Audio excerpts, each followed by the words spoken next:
অষ্টম শ্রেণীর সকল ছাত্রছাত্রীকে জানাই আমাদের চ্যানেলে স্বাগত।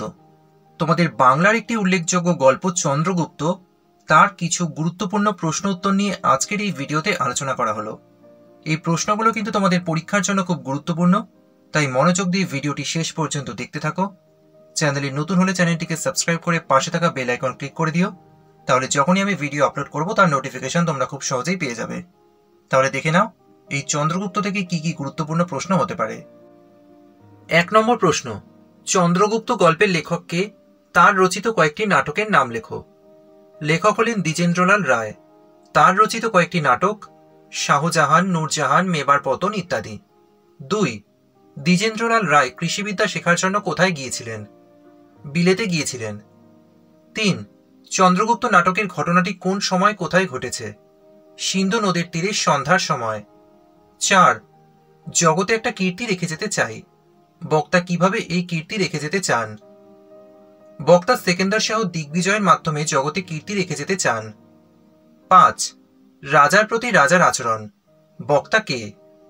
বক্তা হলেন পাঞ্জাবের রাজা পুরু, যিনি গ্রিক সম্রাট সেকেন্দার শাহের কাছে পরাজিত হয়েছিলেন। 6. গ্রিক সেনাপতি সেলুকাসের কন্যা কে ছিলেন? হেলেন। 7. সূর্যরশ্মি তাহার মুখের উপর আসিয়া পড়িয়াছিল। কোন সময় কার মুখে সূর্যরশ্মি পড়েছিল? সূর্য যখন সন্ধ্যাবেলায় পশ্চিম দিগন্তে হেলে পড়েছে, তখন সেই সূর্যরশ্মি সেলুকাসের কন্যা হেলেনের মুখে এসে পড়েছিল।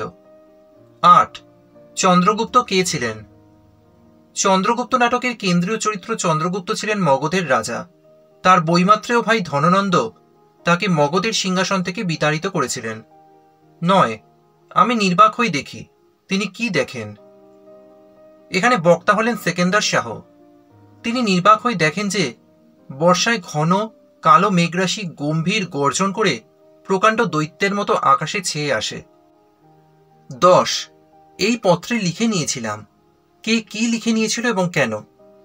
মগধের নির্বাসিত রাজকুমার চন্দ্রগুপ্ত সেলুকাসের কাছ থেকে 1 মাস ধরে যে সামরিক বিদ্যা শিখে নিয়েছিল সেটাই লিখে রাখছিল। এই লেখার উদ্দেশ্য ছিল নিজের হারানো রাজ্য পুনরুদ্ধার করা। 11. নিরস্ত্র হও। কে কোন পরিস্থিতিতে এমন নির্দেশ দিয়েছিল? সেলুকাসকে বিশ্বাসঘাতক আখ্যা দিয়ে গ্রিক সেনা অ্যান্টিগোনস তাকে আক্রমণ করেন। চন্দ্রগুপ্ত অতি তৎপরতার সঙ্গে সেই আক্রমণ প্রতিহত করলে অ্যান্টিগোনস চন্দ্রগুপ্তকে আক্রমণ করেন। এই পরিস্থিতিতে শিবিরে বিশৃঙ্খলা সৃষ্টি হলে সেকেন্দার শাহ এমন নির্দেশ দিয়েছিলেন। 12. ভাবলাম এ এক জাতি বটে। বক্তা কে? তার এমন ভাবনার কারণ কি? অথবা চমকিত হলাম। বক্তা কে? তার চমকিত হওয়ার কারণ কি? দুটো প্রশ্নের কিন্তু উত্তর একই হবে। পাঞ্জাবরাজ পুরুকে যুদ্ধে পরাজিত করে বন্দী করেন গ্রিক সম্রাট সেকেন্দার শাহ। এরপর পুরুর কাছে তিনি জানতে চাইলেন যে সে সম্রাটের কাছে কেমন ব্যবহার প্রত্যাশা করে। নির্ভীক চিত্তে পুরু জবাব দেন, রাজার প্রতি রাজার ব্যবহার। একথা শুনে বিস্মিত ও মুগ্ধ হয়ে সেকেন্দার শাহ আলোচ্য উক্তিটি করেন। 13. পুরুকে বন্দী করে আনি যখন, সে কি বলল জানো? পুরু কি বলেছিলেন? সে কথা বক্তাকে কিভাবে অভিভূত করে? সেকেন্দার শাহের কথার উত্তরে পুরু বলেছিল, রাজার প্রতি রাজার আচরণ। পুরুর কথার উত্তরে সেকেন্দার শাহ চমকে গিয়েছিলেন এবং ভাবলেন এ এক জাতি বটে। এরপর পুরুর সাহসিকতায় মুগ্ধ হয়ে তিনি পুরুকে তার রাজ্য ফিরিয়ে দিলেন। 14. আমি তারই প্রতিশোধ নিতে বেরিয়েছি। কে কখন এমন কথা বলেন? তিনি কিসের প্রতিশোধ নেওয়ার কথা বলেছেন? গ্রিক শিবিরের কাছে ধৃত চন্দ্রগুপ্তকে সম্রাট সেকেন্দার শাহের কাছে আনা হলে সম্রাট তার উদ্দেশ্য জানতে চান। এই প্রশ্নের উত্তর প্রসঙ্গেই চন্দ্রগুপ্ত আলোচ্য কথাটি বলেন।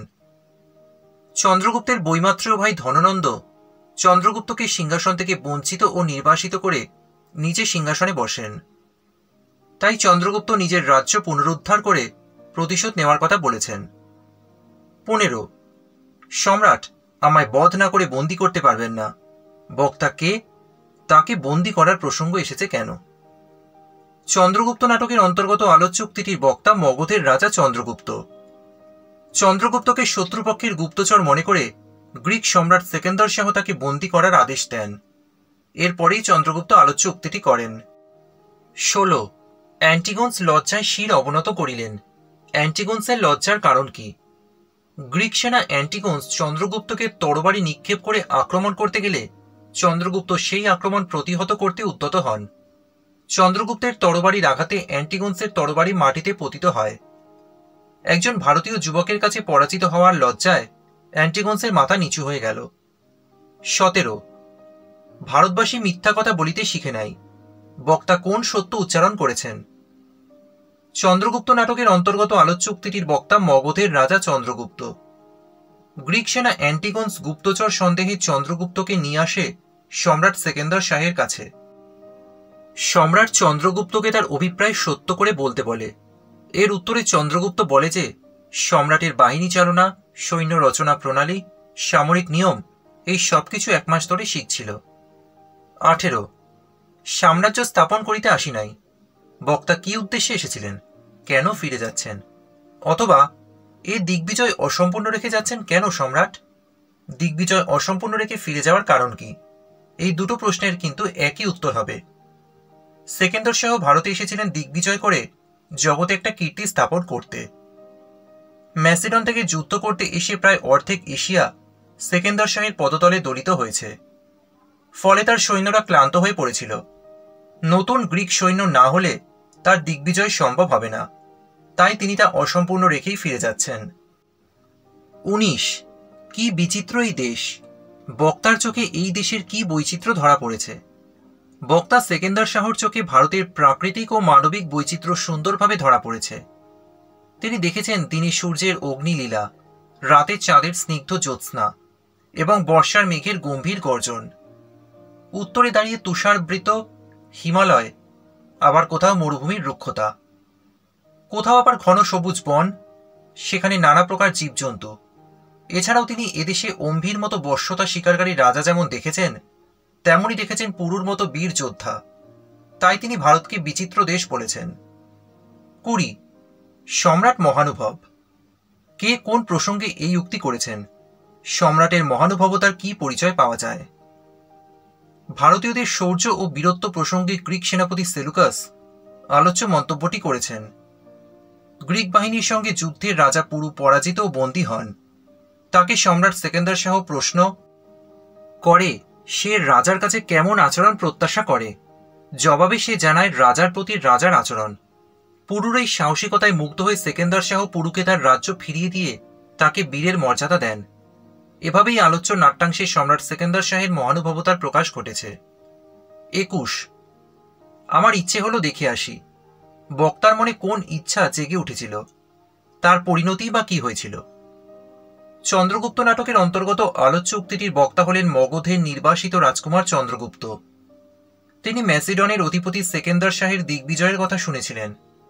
সেকেন্দার শাহের পরাক্রমে অর্ধেক এশিয়া পরাস্ত। শতদ্রু তীরে সম্রাট পুরুর কাছে প্রতিরোধ পেলেও পুরুকে পরাস্ত করেন। তবে পুরুর বীরত্ব ও সাহসে মুগ্ধ হয়ে আলেকজান্ডার পুরুকে তার সাম্রাজ্য ফিরিয়ে দেন। এমন মহানুভব বীরকে দেখার ইচ্ছাই চন্দ্রগুপ্তর মনে জেগে উঠেছিল। ইচ্ছে পূরণ করার বাসনায় চন্দ্রগুপ্ত গ্রিক শিবিরে উপনীত হয়ে সেনাপতি সেলুকাসের মন জয় করে তার থেকে যুদ্ধ কৌশল শিখে নিয়েছিলেন। এই কৌশল যাতে ভুলে না যান, তাই সেটি লিখে নেওয়ার সময় গুপ্তচর সন্দেহে অ্যান্টিগোনস চন্দ্রগুপ্তকে ধরে নিয়ে যান সেকেন্দার শাহের কাছে। 22 বাধা পেলাম প্রথম সেই শতদ্রু তীরে। প্রসঙ্গ উল্লেখ করে উক্তিটির তাৎপর্য লেখো। চন্দ্রগুপ্ত নাটকে দেখা যায় সেকেন্দার শাহ দিগ্বিজয়ের উদ্দেশ্যে বেরিয়ে ভারতে প্রবেশ করেন।